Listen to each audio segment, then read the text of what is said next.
Have I told you the story of my first repetitive stress injury that I got in high school? No.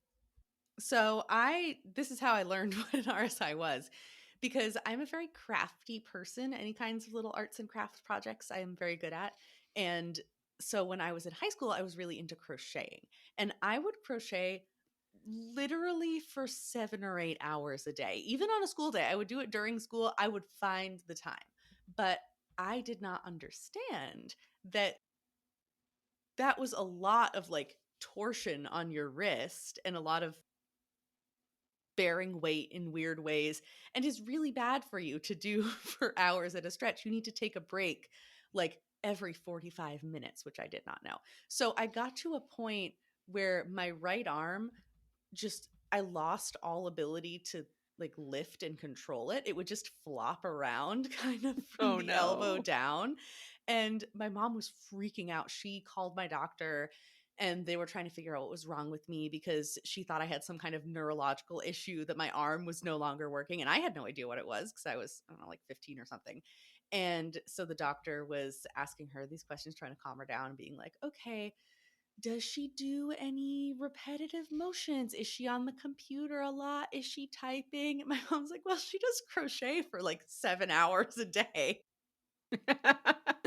And the doctor was like, bingo, that's it. So now I have to be very careful because any kind of crafty person knows that you really get in the zone and you don't want to stop because it's fun. But now I've learned my lesson. And if I want my arms to continue working, then I have to take breaks. In high school at one point, so because I played guitar in the pep band, Hmm. which meant we were on the bleachers at like football games in November weather. And this is November weather, 10 years ago, which means November weather was cold Hmm. as opposed to what it is now. Yeah. When the Um, migratory birds are all fucked up because it's too warm and then there's cold snaps. Yeah. The planet's great. uh, and of course, where I went to high school is like right on the water, Hmm. basically. And so we'd get these, horrific breezes coming off the water. Oh no. Yeah. And so, we're standing up in the bleachers, like, in full wind. And so, and I have bare hands to play the guitar Hmm. and can't feel my hands, can't feel my fingers. I played with fingerless gloves a lot Hmm. when I could. Um, but as a result, like I'd put a lot more pressure on both like my pick and the neck of my guitar than like I needed to, because I just couldn't feel how much pressure I was putting, Yeah. right? And so at one point I would like every couple of notes like have to stop and like shake out my wrists because they were Oh hurting so no. much. And you know, turned to my band director and mentioned that I was in pain, and he goes, "Huh, carpal tunnel. You're a real guitarist now." Oh no. That's not a fun badge of honor. I did not have carpal tunnel. I just had painful wrists. Yeah. My mom has carpal tunnel. She had to get surgery. So hopefully I never get to that point, but it is what it is. But do we want to get into a podcast? I would love to get into a podcast. Well, I have this really interesting podcast I think you might enjoy listening to. So let's get into it then.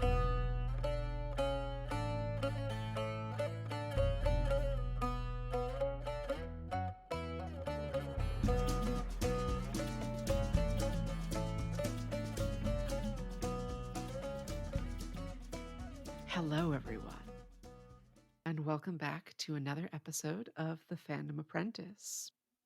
And today we are getting dark and fucking gloomy. Hmm. Oh, by the way, happy Pride Month, Sam.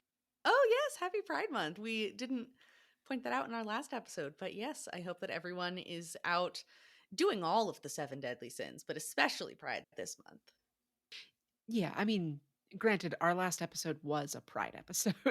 This is true. Yes. which we totally planned and did not realize after recording it that it would conveniently come out the first week of Pride Month. It was completely on purpose, which is why we didn't acknowledge it at all in the episode.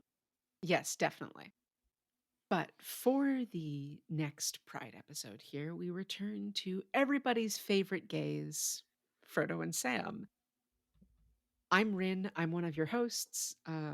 I've read Tolkien before, and this is the part of the series I always struggled to get through on my rereads.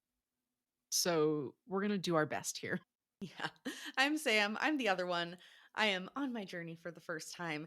And yeah, this part is rough. My notes for these two chapters are pretty sparse, partially because there's not a lot of plot happening, and also partially because I feel like there was a lot of orienting ourselves in space that I didn't fully Hmm. understand. So I will be relying on you to explain some things to me. But yeah, this is a real shift from the hunters and um who are the other ones? Merry and Pippin, the other And hobbits, Gandalf. and Gandalf, and our fun little ensemble cast to this fucking situation. So today, yeah, we are now in book 4, which is the second half of the Two Towers. And we have now moved away from Legolas and Gimli and Aragorn and Merry and Pippin and Gandalf and the Rohirrim and dealing with Sauron and the Ents. And now we are back with our favorite gay couple, Frodo and Sam, and their third wheel uh, for the taming of Sméagol. I like that you said their third wheel, but then didn't pick a name until you said the chapter title, because we're going to talk about that. We will. We There was a absolutely thoughtful will. pause. Um, the chapter title for me immediately like brings to mind like the way this is titled brings to mind like the deluding of Gylfi, which is a piece of the prose edda, the Hmm. Gylfaginning, or like the Pirates of Penzance, the Taming of the Shrew. Hmm. It's a very like antiquated style of naming, Hmm. and it just it fits. It makes it feel like this epic journey. Yeah. And if I'd had more time, I would have rewritten parts of Pirates of Penzance to be about Gollum. We would have had to get my spouse down here to appreciate the references because I know nothing about Pirates of Penzance. I was in Pirates of Penzance at one point. I feel like you've told me about this. Yeah, it was a whole fucking mess. But Oh boy. anyway, Anyway, bringing it back to the plot. Sam is identified within the first line by his not quite full name, but as Sam Gamgee, just to like fully set that this is who we're back with now. Hmm. We are also back in time. Yes, this is 3 days after they left the rest of the company, is where we're picking up. And I would like to propose a new rule of fantasy Okay. here. We've been thinking about time a lot with Tolkien, Hmm. and I've been thinking ahead to like some of the other things we've planned on covering in the future and how much all of this time really matters. Time only matters when it's essential. I think that is a redundant sentence.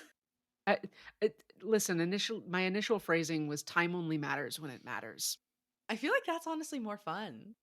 Let's do it. Time only matters when it matters.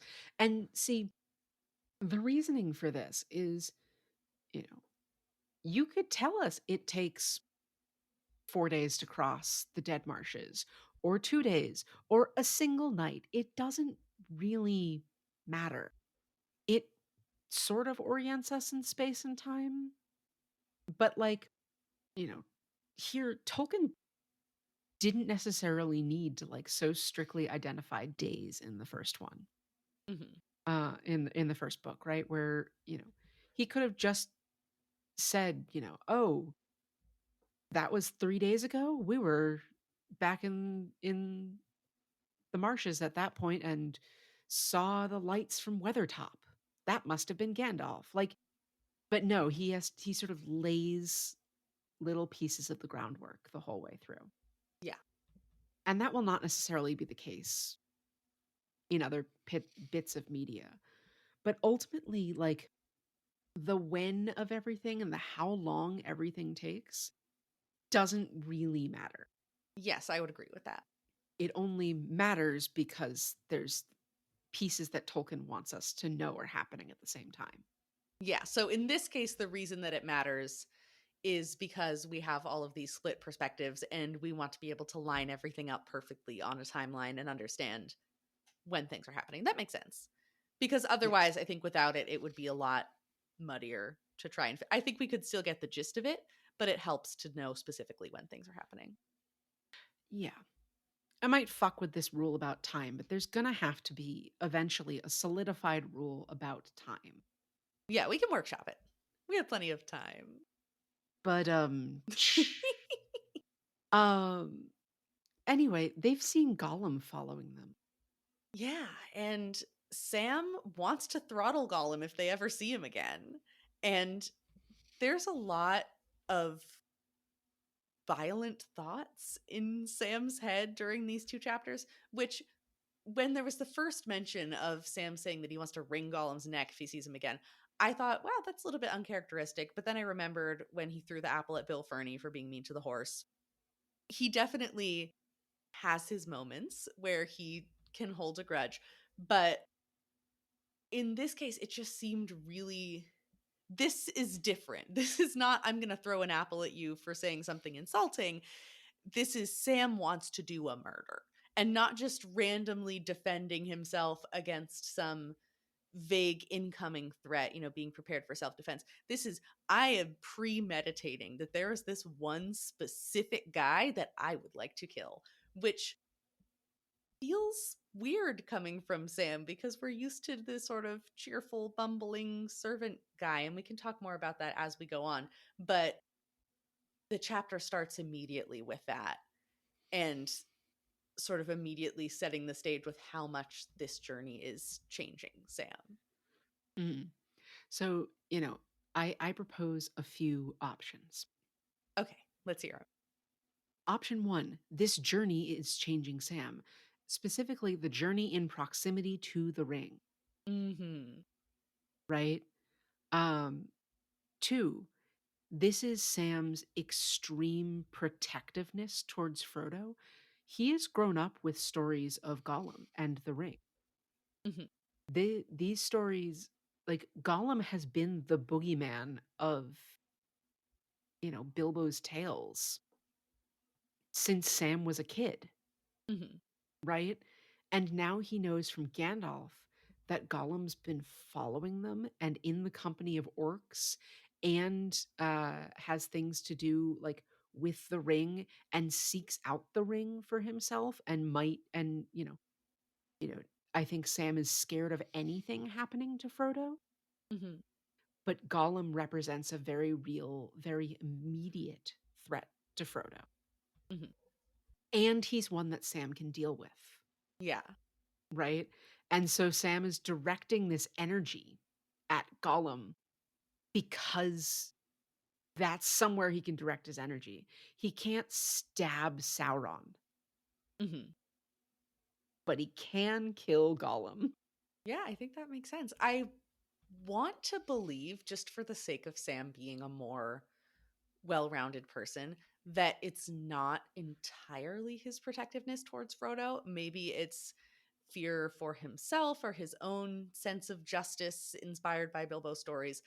Because just like I don't want any character to be totally defined by their romantic interest, I want Sam to have his own goals and his own reasons for doing things. And even though this whole violent rumination that he does is not exactly a flattering picture of him, it does make him more complicated, which I like a lot. Mhm.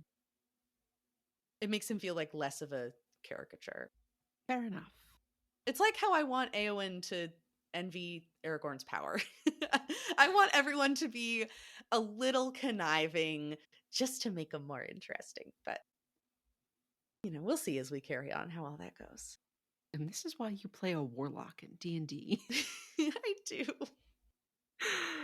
She's cute and sweet, but she is very power hungry. So, one of the things that I feel like keeps coming back over these couple of chapters is just, you know, Tolkien's descriptions of the land itself as violent and evil, Hmm. right? There's a line early on, but if they halted and stood still listening, they heard no more, nothing but the wind sighing over the edges of the stones. Yet even that reminded them of breath softly hissing through sharp teeth. Mm. Even the land feels like it's hunting them. Yeah, and there's a lot of descriptions that he's used before about cliffs frowning and this antagonistic attitude that the land has towards them. But they work to sort of take themselves down these frowning cliffs and climb down. Frodo falls a bit and Sam calls after him. They're like doing this right before dark. First of all, bad idea. Yeah, because they're just to set the scene of where they are. They are in the mountains, scrabbling through bare rock faces, having the worst time ever in the bleakest setting ever. So they're just trudging along, trying to make progress. Yeah, they're trying to get out of this is the eastern side of the Emyn Muil. Hmm. And so they're trying to get out of that down to the plains. Yes. And Frodo like falls down a bit, and now it's dark, and they can't see each other anymore. They were like, "Oh, we can make it down before dark," and then they don't. Um, and Sam, can't climb down to him until he remembers the rope. Yes, I was so worried for a second because he was beating himself up for not having rope and then remembers, oh, wait, I do have the rope, which I don't know why Frodo didn't think to get the rope first and let himself down with the rope before just scrambling down the rock face, but you do you, Frodo. So Sam ties it to himself to pull Frodo up. This is fucking dangerous as hell. I guess if you have nothing else. Hmm. But like, if you are using rope in a rescue situation, you should always secure it to something solid Yeah. that won't tear out, that can't slip and Hmm. fall off a sheer cliff face. Listen, even if you yourself are heavier than the person you are pulling up, as we've already mentioned this episode, um, it- smaller people can move bigger things. Yeah, and just simple machines. For example, my dog, my sweet boy Phoenix, who we've talked about, he weighs 80 pounds. He needs to lose a little bit of weight, but it's fine. At the moment, he weighs 80 pounds. And I, being a human, weigh significantly more than that. And if I'm walking him on his 4 foot or 6 foot leash, it's fine. But if I have him out in a field on his 30 foot or 50 foot long line, because leash laws exist for a reason and you need to have your dog secured, and he gets out to the end of that 80-pound dog suddenly has a lot of leverage and effectively a giant lever to give one good yoink and pull me to the ground. So even if Frodo and Sam weigh about the same or Frodo weighs a little bit less, if he's at the bottom of a cliff face pulling down on Sam, it's not going to take a whole lot to send them both tumbling Mhm. down the 18 fathoms because they're both scrambling down together and then they reach a ledge and then it's 18 fathoms down where there's just no handholds. And I had to Google how far a fathom is. And then I found out you also did the same math. Did you want to share the So math? I think, well, 18 fathoms is the length of the rope. So the rope is 30 30 L's, L's. So that's which different. is 112 feet.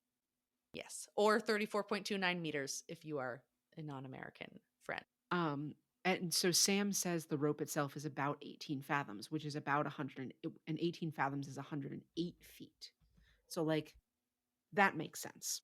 Yeah, so they're roughly equivalent lengths, but a fathom, apparently, if you're wondering, is about 2 yards, and an L is approximately 45 inches. Yes, So, it literally means an arm. Elbow comes from the same root and means arm bend. oh, okay, So it's like it's meant to be essentially the length of your forearm, yeah, which or like I think it's actually of your whole arm because your forearm is not 45 inches. Yeah, there's a lot of archaic units of measurement in this chapter. Yes. Um, but anyway, they, go to sort of rappel down the cliff. Mhm. Um, oh, I guess they drop the rope down, right? And Frodo says he can't see anything until the rope comes down, and then he can see the rope because it shines just Mhm. of its own accord in the darkness, silvery. Um, which is very cool. Yes.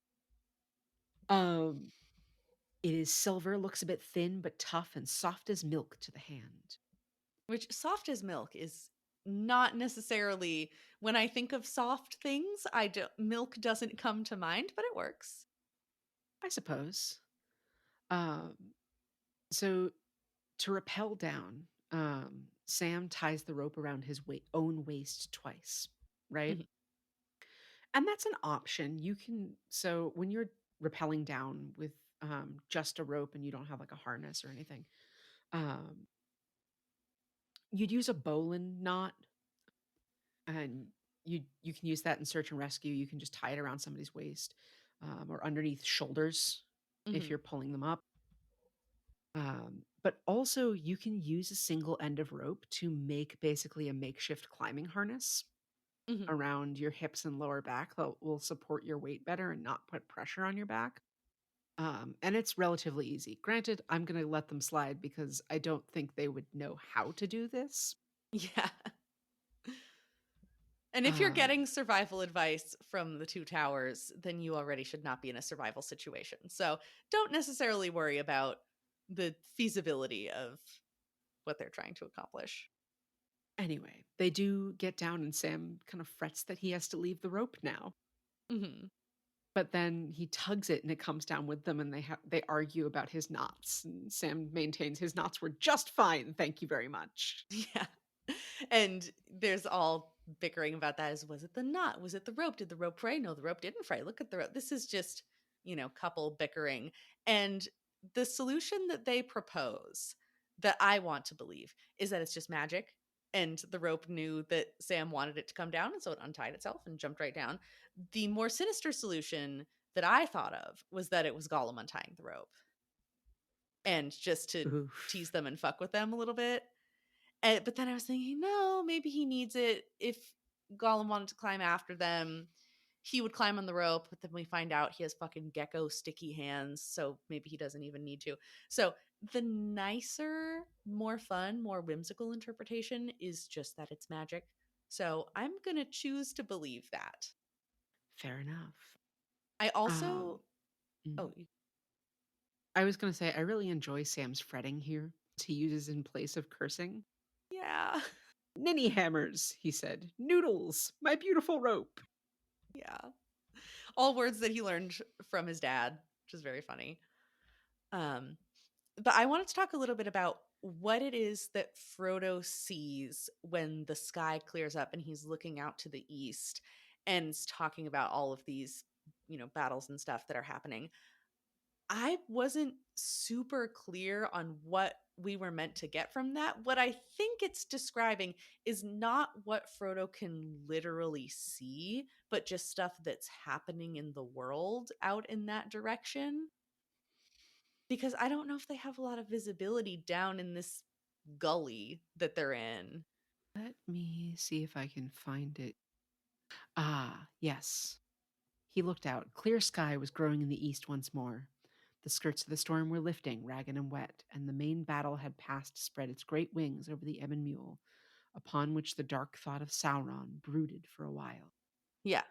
I think specifically, like, he's referring to the the storm. The battle itself is like the thunder and the lightning, Mhm. I think. Okay, yeah. Thence it turned, smiting the veil of Anduin with hail and lightning, and casting its shadow upon Minas Tirith with the threat of war. Okay, so it's the threat of the weather. Okay.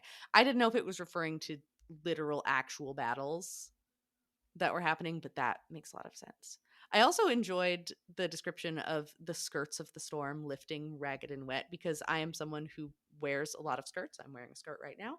And I wear skirts in all weather, outside, in the mud, they're very practical for me and my lifestyle. So I have a very visceral sense of what it is like to just be lifting and dragging and manipulating all this wet, heavy fabric and it like slapping around. That's a really good description of a storm. I enjoyed that. Yeah.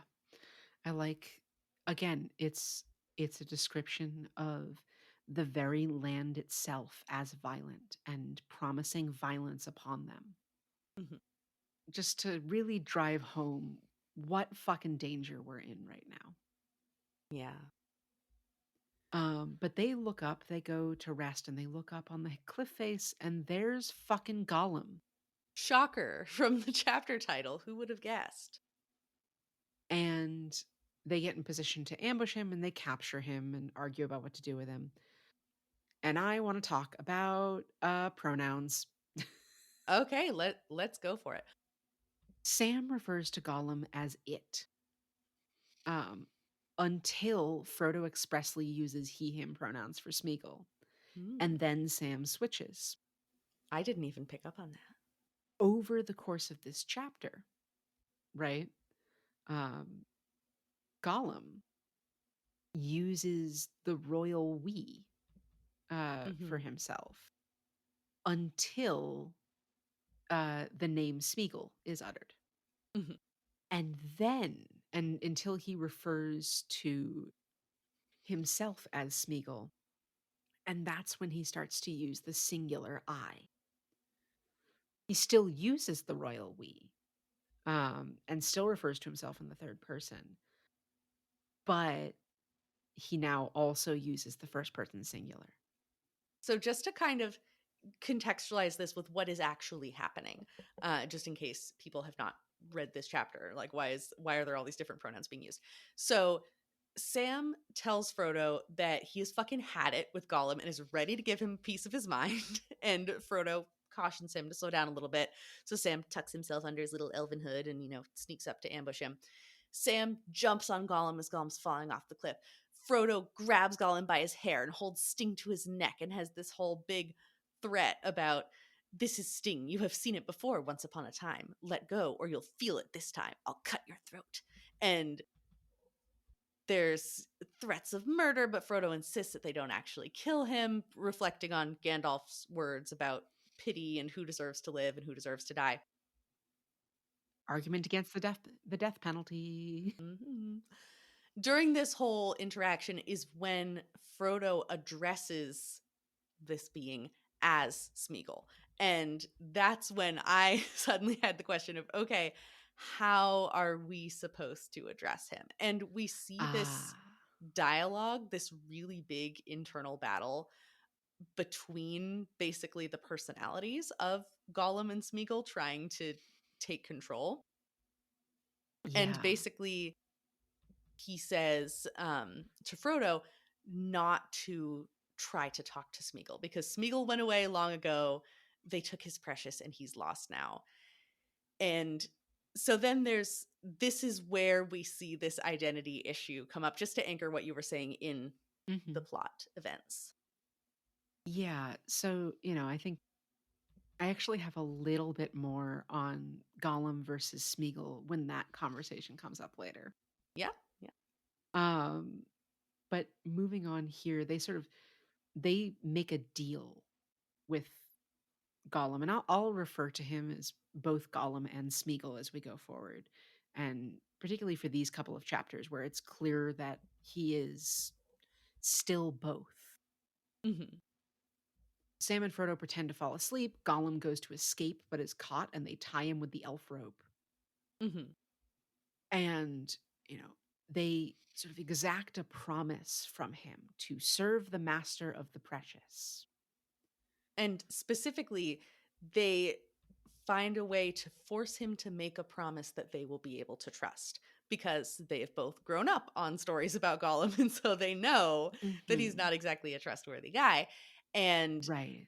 then there's a lot of back and forth about using the ring as some kind of token of sincerity.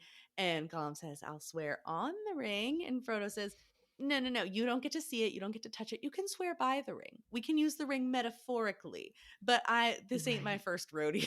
I'm not letting you Yeah, have well, it. right, because he's seen what the ring did to Bilbo and to Boromir at this point, Hmm.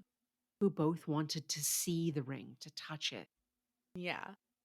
And he knows, Gollum is so much more corrupted than either Bilbo or Boromir were. But Frodo wants Gollum to lead them to Mordor. And even the name of Mordor alone seems to be enough to like trigger almost like a PTSD flashback for Gollum. Hmm. He's clearly got some issues from being there the last time. Yeah.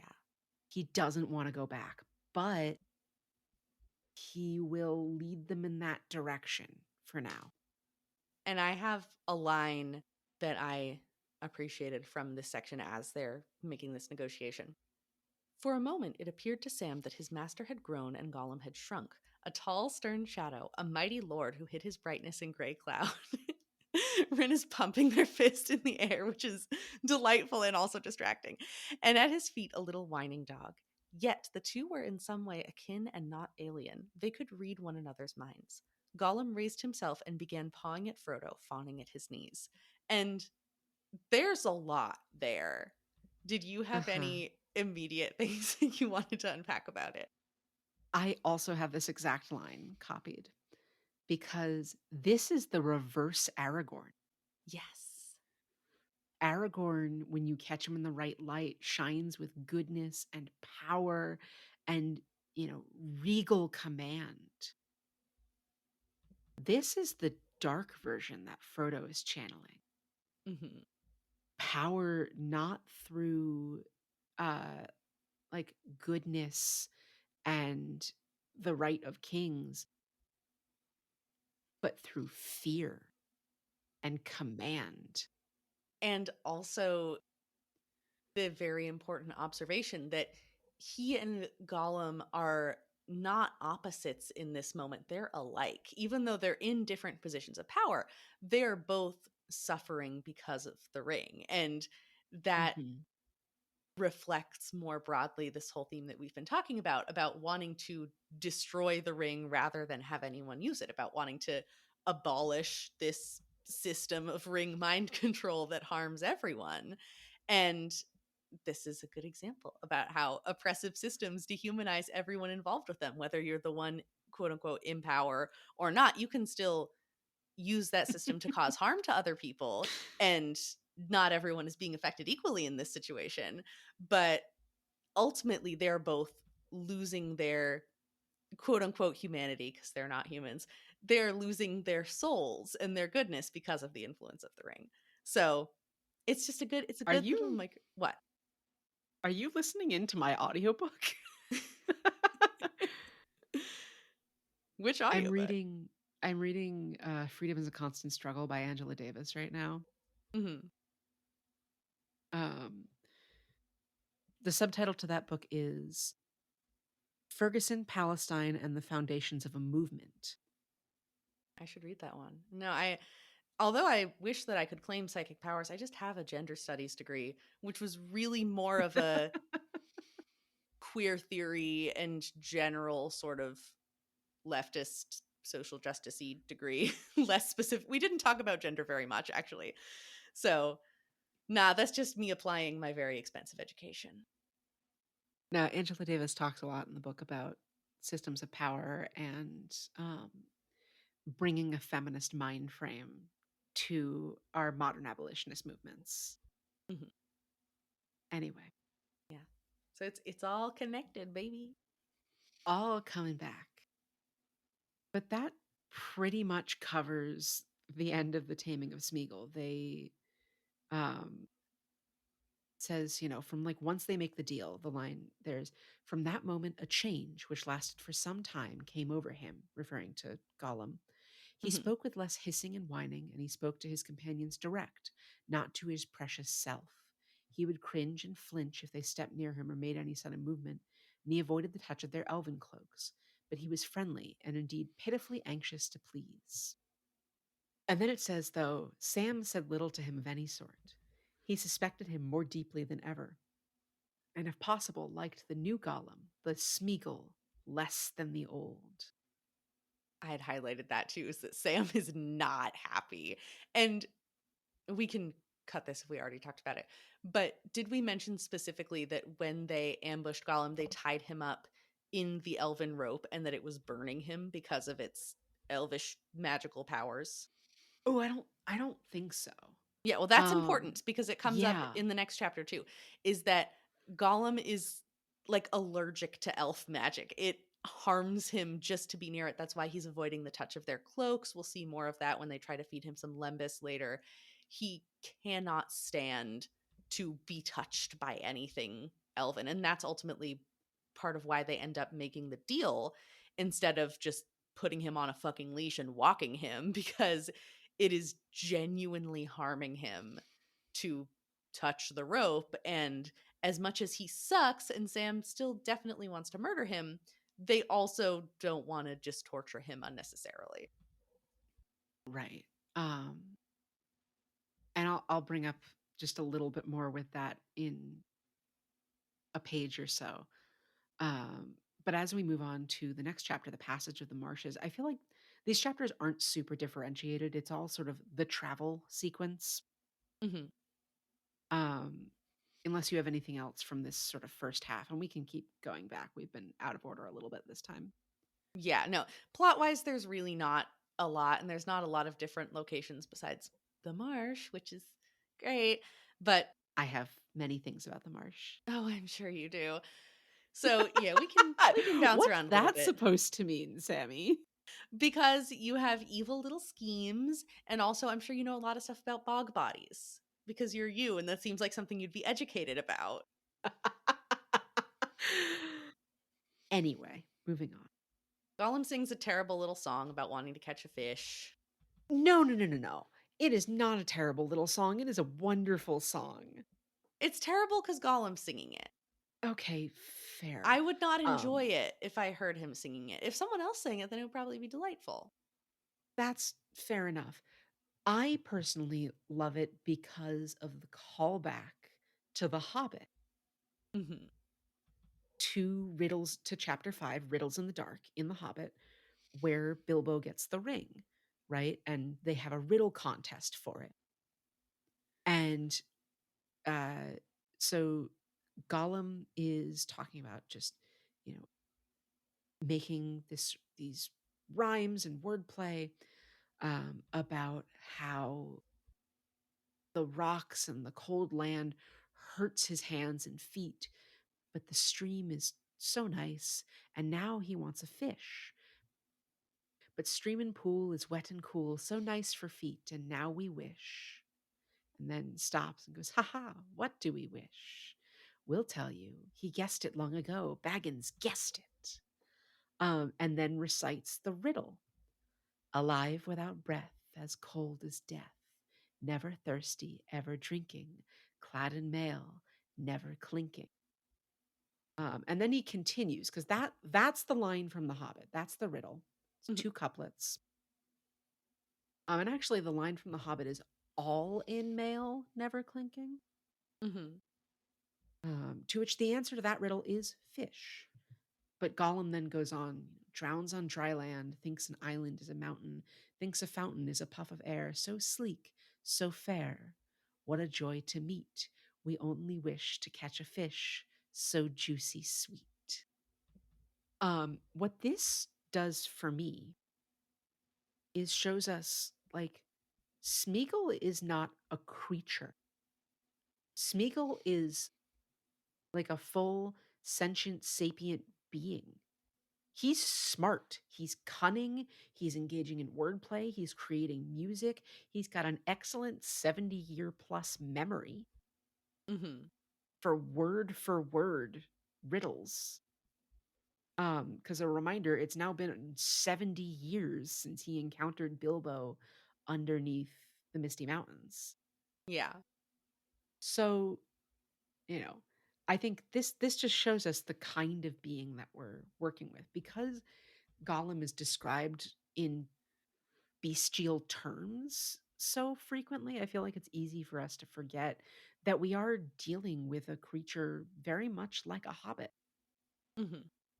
Yeah, I think that's totally fair. And even though he is very much like a hobbit, I guess that kind of makes him a little bit of a cannibal because A, he has threatened to kill and eat Bilbo before in The Hobbit, and B, Sam is very concerned about the fact that as he's singing this song, he's thinking about what it is that Gollum needs to eat, and that he might not be above taking a little nibble of Hobbit if it came down to that.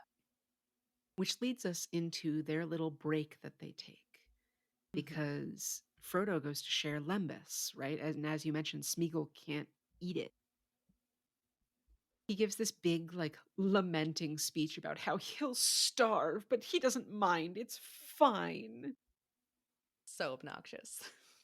Um, but Smeagol brings up a good point. He says, like, we need to stop so the sun doesn't see us. And Frodo's like, but the sun's good. And Smeagol brings up an excellent point here, which is that the orcs can see them in the light. Mhm. Like, yeah, he doesn't like the sun. Creatures of darkness, creatures corrupted by the ring, don't like the light. But he's also not wrong about being seen. Yeah. And I think it's good that you specified not liking the light because he also hates the moon. He is very scared of the yellow face and the white face being the sun and the moon. He wants to be in the dark. And in this case, that is also very practical. Mhm. Um, Sam and Frodo say they're going to take watches and take turns, like while Smeagol sleeps, so he doesn't throttle them in the dark. But Mhm. Sam, of course, tries to wake Gollum and can't, and eventually also falls asleep without waking Frodo. And while Gollum is sleeping, Sam is just really trying to push Gollum's buttons just to see what'll happen. He literally pokes him and whispers fish in his ear and has more thoughts about killing him, thinking, oh, he's really vulnerable. I could just mm, get it over with right now. Sam is really not going to let this go. No, absolutely not. But when they wake up, first Gollum goes off to hunt for a fish or something else to eat. But when he comes back, it says a line that just like goes, better now? Are we rested? Ready to go on? Nice hobbits. They sleep beautifully. Trust Smeagol now? Very, very good. No, Smeagol, I don't trust you if you're going to say it like that. Like, Yeah. he might as well start humming every breath you take. Yeah, no. And here is where they start coming to the wetlands, the marshes, which are described here at first as evil smelling fens, which are alkaline peat forming wetlands. Mhm. So alkaline or basic, as opposed to bogs, which are acidic. Oh, interesting. Both of them are peat forming, though. Mhm. And so, you know, Frodo's like, do we have to go through the foul smelling wetlands? And Smeagol goes, basically, you can go up around Dagorlad and you get really quickly to the gates of Mordor because they would capture you and take you straight to Sauron. Yeah. That's what happened to me. You're welcome to try. If you want to get same day shipped to the Dark Lord, feel free, but that is maybe not your goal. So they start like crossing at the break of day after having walked most of the night. It's cloudy and dark, so Gollum is fine moving. And Frodo starts lagging behind. Mhm. And they keep having to stop for him to catch up and call back to him. There's a line here. The hobbits soon found that what had looked like one vast fen was really an endless network of pools and soft mires and winding, half strangled watercourses. Yes, Professor Tolkien, that is what a wetland often is. Yeah. Um, they mentioned too that there's no birds here for them to hear, and that it's eerily silent. Um, because I'm an ecologist by training. I also grew up in an environment where there were a lot of wetlands. I have been to many a wetland. Mhm. I have never once been to a silent wetland, Yeah. right? Wetlands are great habitats for everything. So you get all sorts of noises of animals, but there's no animals here, which is terrifying in itself. But also, wetlands burble and bubble and squelch Hmm. and just make noises from your walking on them and animals walking on them. Just they shift, they're not static.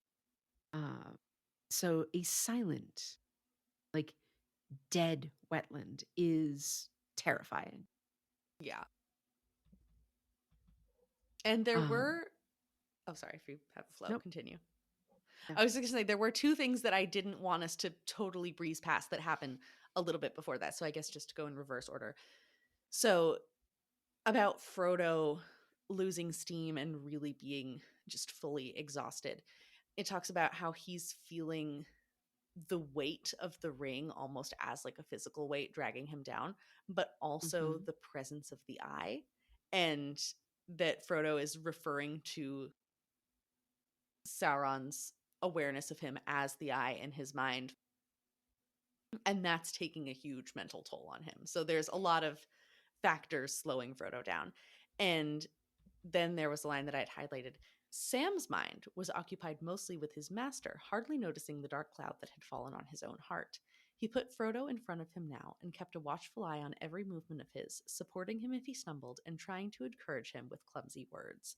And this ties back to the things we were already talking about, but trying to encourage him with clumsy words, trying to be silly old Sam Gamgee, focusing, like you were saying before, focusing so hard on Frodo, but that he's not noticing the dark cloud over himself. And if that's his feelings toward Gollum, if that's something else, Sam, despite being very resistant to all of the evil forces he's encountered, is definitely not immune to them.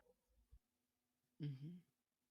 And Sam and Frodo also have a conversation a little bit earlier after the sleeping incident, after accidentally sleeping way longer than they meant to.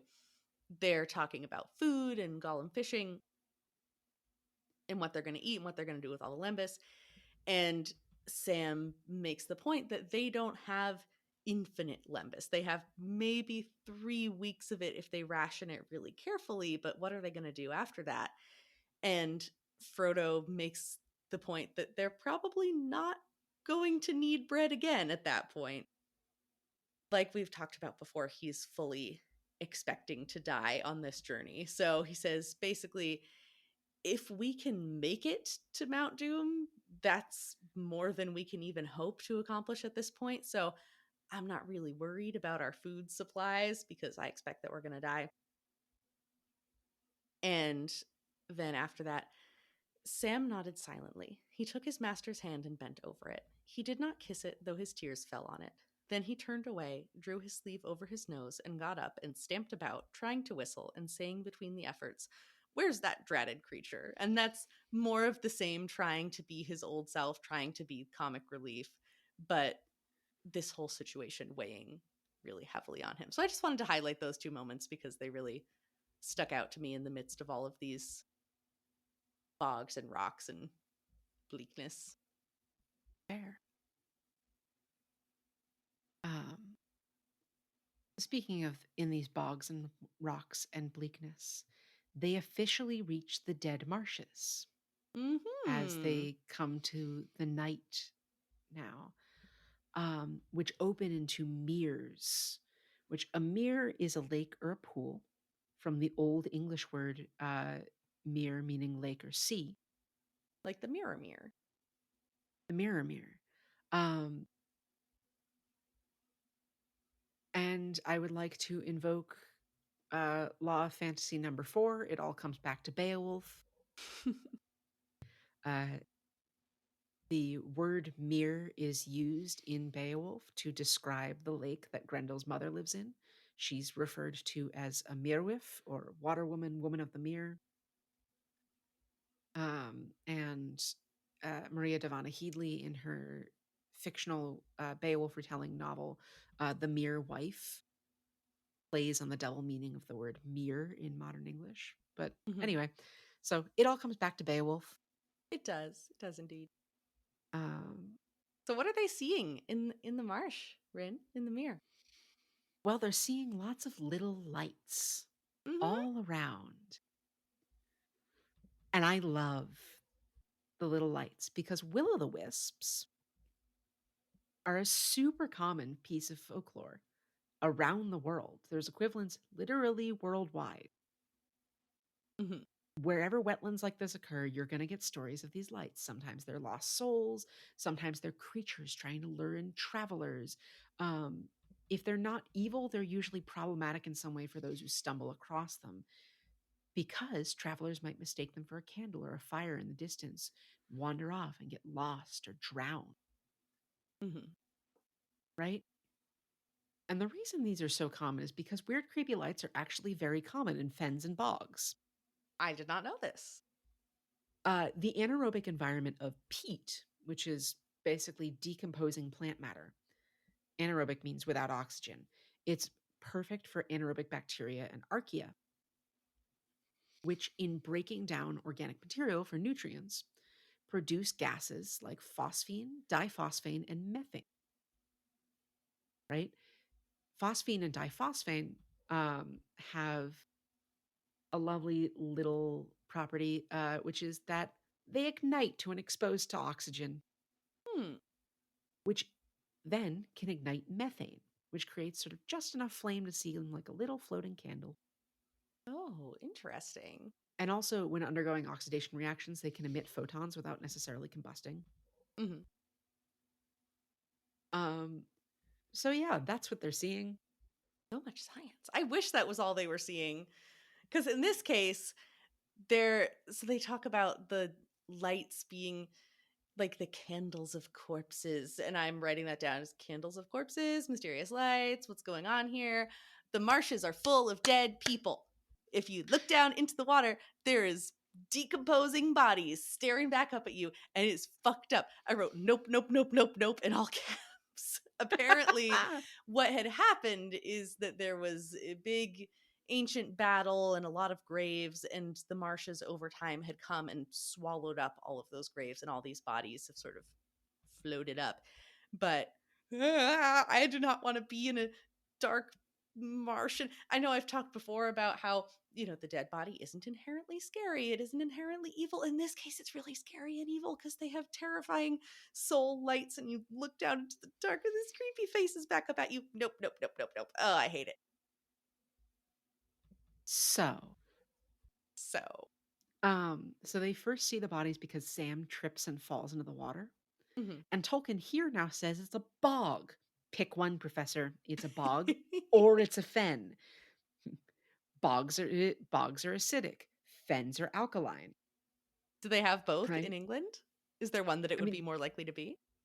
it's probably a bog. Bogs are more common just in general.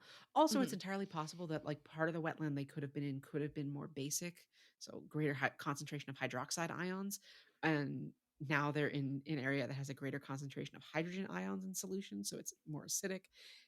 Anyway, uh, Tolkien admitted that the dead marshes were probably inspired by the battlefields of the Somme, Mhm. Makes sense. um, because he witnessed men just lying in the mud where they died, Mhm. getting covered up by mud and wet and rain, um, just lying there for hours or days. Yeah. And now I get to talk about bog bodies. Please do, bestie. I will just sit back with my little drink and let you go at it. I'm not going to get too into bog bodies, but um, I think the descriptions from this basically seem like these dead bodies look as they did in life, which it's been 3,000 years, roughly, because just for context, the battle they're referring to is the Battle of Dagorlad, which is the battle from the last alliance of men and elves at the end of the Second Age that Elrond was referring to during the Council of Elrond, where men and elves allied against Sauron, Mhm. right? Um, this is where Sauron was defeated, and the uh, ring was claimed by Isildur, um, who did not destroy it as he should have. So, you know, it seems as if these bodies lying here look as if they just fell, at least from some of these descriptions.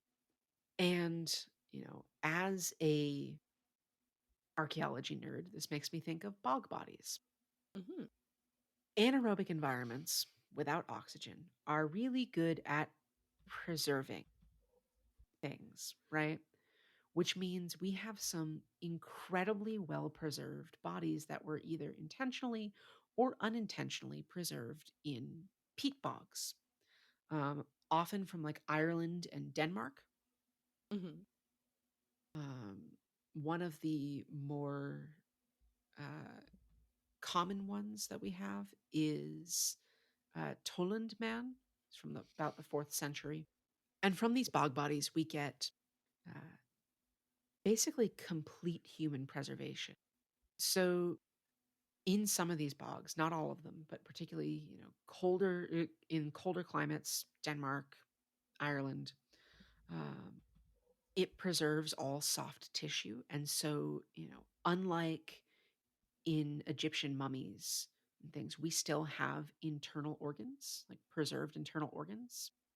Hmm. You can find out what these people were eating. We also get uh, preserved textiles from Yeah, these I bogs. I googled the Tolland Man, which if you have the stomach for it, Google because it's a real dead body. But I mean, you can see the stitching on his hat. This is really I don't know what I expected, but it's really shocking. It just looks like this is a guy. This is with his eyes closed. And I've seen a couple of bog bodies preserved in museums. Um, yeah, so it enables us to, learn things about what people were wearing because these natural textiles would rot away. Hmm. The oldest bog body is from 8,000 BCE, Shit. right? Um, and others range from, 2000 BCE all the way up through like World War II, Hmm. right? Um, and some of these bog bodies are as well preserved as Tolland Man.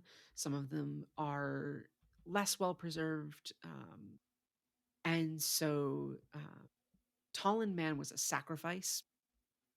Clearly, he was strangled Hmm. and cast into the bog intentionally, it seems like. Other bog bodies seem like they weren't intentional. But regardless, these environments create really, really excellently preserved artifacts. Preservation of any kind requires like so many factors to be just right. Hmm. Um, it's why we have like so few fossils, right? There are entire species, entire probably, families of organisms that we will never know about Yeah. because, there's just no fossil evidence, right? Entire cultures completely lost to time because they developed, lived, and died on the Sunda Shelf, and now that's under a bunch of water, or one of the theories about how the Americas were populated involves the coastal route.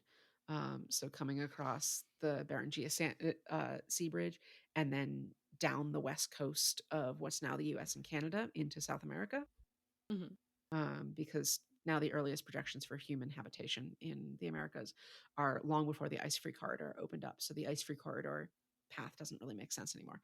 But at the time, sea levels were lower, which means the coastline was broader, which means any sites from that era are lost. They're now beneath the Pacific coast. Mhm. Um, and so to be able to find pieces of evidence of, people's daily lives, what they wore, what they ate, um, you know, how they wore their hair and beards, because all of that gets preserved in a peat bog. Yeah, that's pretty That wild. shit's fucking incredible. That is an archaeologist's like it's an archaeologist's wet dream.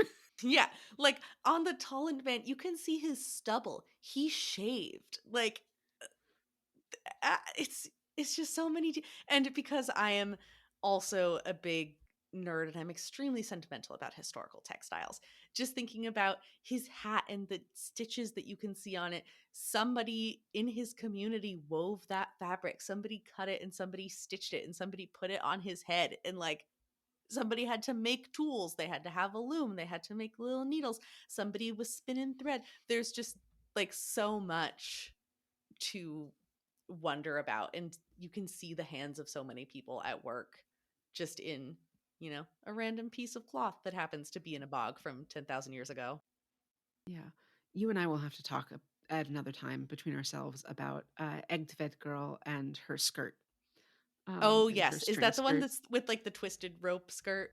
Uh-huh. The I saw strings, yeah. somebody, and I know this for the podcast we can't talk about this all day, but there's somebody on Instagram who I wish I remembered what her name was, but I don't off the top of my head, who recreated it beautifully, and I was very emotional watching the video of it, but we And well, can. and I've seen the original Eggtvet Girl clothing, Mhm. which was excavated from a bog in Denmark because Mhm. these textiles were preserved. And so, we know who she was, we know what she was wearing. And we have metal artifacts from that era too that depict dancers wearing this same sort of regalia, these same sort of skirts. So it's likely that, like perhaps this clothing held a religious significance, right? Perhaps Mhm. she was part of this dancer or priest class. Yeah. Um but it's fascinating because we have these forms in metal and in stone artwork of these people wearing this clothing, and we have to wonder of like, oh, is that actually how it looked, or is that an artistic representation? No, no, no, we have found actual textiles in a bog to back this shit up. Yeah. It's absolutely wild. So yeah, for a 3,000 year old, a bunch of 3,000 year old soldiers from a battle, they could in fact be really well fucking preserved in this bog. Yeah. um but that said, if you can see their face, they're not gonna be preserved. Mhm. So there's the little inaccuracy happening there. But there is also magic, so I think we can forgive that. There is also magic. But Was they finally make it past the bog bodies. Mhm. Unless you have anything more to talk about with bog bodies and No, archaeology. I was gonna ask if we were ready to move on. They make it past the bog bodies and out of the marshes, and Sam is like, "Wow, this whole place smells, and you smell, Gollum, and Frodo smells." And Smeagol's like, "So do you, bitch, but at least I'm nice about it." Gollum is unfortunately a mean gay, and I think that we can say that with certainty. Yeah, yeah. This is the man who looked at his cousin and said, "Give us that deal, my love." Yeah. He's problematic, he's toxic, but he's there, you can't get rid of him. Mm. Um, and the wind changes, and they hear a cry, and a black rider goes by on one of those flying mounts. I wrote in my notes, "And a Nazgul flies in front of the moon," because of course it does. You need some dramatic shit. Gollum is deeply affected by the presence of this creature. Mhm. He like collapses and refuses to get up. Yeah. Um, I think, he seems to notice it before Frodo and Sam do. He's got some sense for the power of the ring and those affected by it. Um, this whole time as they get closer, Frodo's getting more and more tired and more obviously tired. Yeah. Um, but they finally make it out of like the marshes for good, both the dead marshes and the sort of border areas, into this sort of like broken landscape, um, where they take a rest that Sam wakes up from to hear two voices arguing. Yeah. This is another Smeagol Gollum interaction. And there was one part about this that I really fixated on, and I'm sure you can guess which part. Narrow it down for me. So, towards the very end, basically it's the same sort of debate that we've seen from other ring corrupted characters before about, you know, Frodo has the ring. We promised we wouldn't hurt him, but we could be so much better at taking care of the ring. We would be a better master of the ring. Maybe we should take it. Maybe we should have it. So there's this internal debate between these two voices. But towards the very end, one of the things that the Gollum voice is saying, we wants it, but, and here there was a long pause as if a new thought had wakened. Not yet, eh? Perhaps not. She might help. She might. Yes. Who is she? Who is she? Who the fuck is she? And Sam wonders the same thing too. Both of the Sams want to know, who is she? And we probably won't know for a while, but this is introducing a new, obviously extremely powerful player, and Rin is doing a little dance. And I have no fucking clue what to make of that. This seems like the kind of thing that we're not going to get an answer about soon. I feel like Tolkien is going to make us wait for this reveal. But yeah, I don't know. That was the last thing I had noted for this chapter. I don't know if you wanted to talk more about the rest of the conversation, but all I really cared about is who is she. Just the argument itself is, between Smeagol and Gollum, like as two separate beings housed within the same body, Mhm. two personalities, two halves of a whole. Smeagol being the remnants of whoever he was before he found the ring, and Gollum being whatever he was under the influence of the ring. But both of them have been corrupted by time and proximity to each other, Mhm. I feel like. Um, Eventually, Sam reveals he's awake, but doesn't like reveal that he's heard anything. The Mhm. argument stops, and they want to head for the main gate of Mordor. And Smeagol's like, "Are you sure, motherfucker?" Um, but they head forward, and the ring wraiths are flying near multiple times, and Gollum is not having it. He's like, "I'm telling you, we are fucked out here." Yeah. And the last line of this chapter, I feel like really drives home what a terrible situation they're in and just how awful this stage of the journey is, right? So they stumbled on through the weary end of the night, and until the coming of another day of fear, they walked in silence with bowed heads, seeing nothing and hearing nothing but the wind hissing in their ears. Um, yeah, so that's fucked up. Yeah. These are not fun chapters. So that's all I got. Yeah. Same here. I will be interested to see how this continues. I can definitely see how this would be a part where you would either give up or find it very hard to continue on. But I trust the story.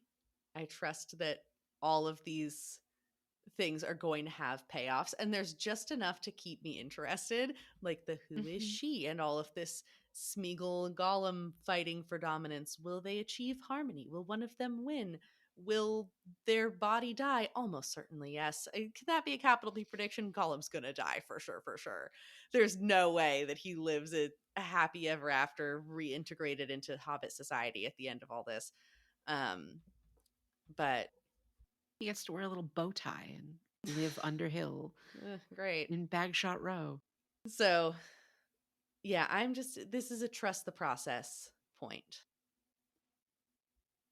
I think, this is the travel phase. And I think if you're, really dedicated, you can read all of Tolkien's really terrifying descriptions of the land itself Mhm. and where they are and where they could have gone and how the map works. But also, quite frankly, you can skim some of this. Yeah, it's fine. You're not missing a whole lot. And that's why you have us to talk about it with Exactly. you for an hour plus every week, every other week. And if people want to talk to us about other stuff, where can they find us, Rin? You can check out our social media. We are at FanAppPod on Instagram, X, TikTok, and Tumblr. You can send us an email at thefandomapprentice@gmail.com. And of course, if you haven't done so already, you can subscribe to our podcast wherever you get your podcasts, wherever you are currently listening to us. You can subscribe. And if you want to keep hearing our dulcet tones coming at you, please rate and review us if you haven't done so already. Helps us get the podcast into more ears. Tell your friends about us. Yeah, Um, please. We are of a size where one person's individual recommendation makes a noticeable impact on the number of listeners. If you are thinking, oh, whatever, they're just a podcast, no one's going to notice if I contribute a friend here, they're listening. We do notice, and it's really cool and really exciting to see new people listening. And we've mhm. talked before about new little states and countries on the maps lighting up. So if you want to have a direct impact on the growth of what is hopefully at least in your top 5 favorite podcasts, you can, and it's easy and free. Yes. And we hope that you are out doing some gay shit this month, have done some gay shit this month, if you are of that inclination, We hope like that we you happen are to be. wearing masks still if you are in any kind of crowded place, outside, inside, if you're at marches, if you're at protests. Do it safely, do it responsibly. Keep yourself safe, keep your community safe. Um, and here in this Pride Month, also remember, there was the one other line. Gollum, when he's arguing with Sméagol, he Mhm. argues, one of the arguments that he makes is that Frodo is a Baggins and all Bagginses are bastards. ABAB. Abab. So remember, Gollum might believe that all Bagginses are bastards. We're more favorably disposed towards Bagginses. You know who we're not favorably disposed to? Cops. Hmm. Here in Pride Month, remember, one of the number one rules of life: never make a cop come. That is beautiful. Yeah. Yeah, I don't think I have anything more to add to that. And with that, we'll see you in 2 weeks for The Black Gate is Closed. Dun dun. And whatever the chapter after that is, I don't have that immediately written down. We'll see you in 2 weeks. Check us out on social media, follow us here, all that shit. See you next Like and time. subscribe. Bye. The Phantom Apprentice is produced and edited by Rin and Sam. Our music was composed and performed by James, and our art is by Casey Turgeon. This podcast is created for non-commercial entertainment purposes, and the opinions expressed therein are our own and are not reflective of the opinions of any other person or organization. The content discussed is the property of the Tolkien estate and is used here under fair use.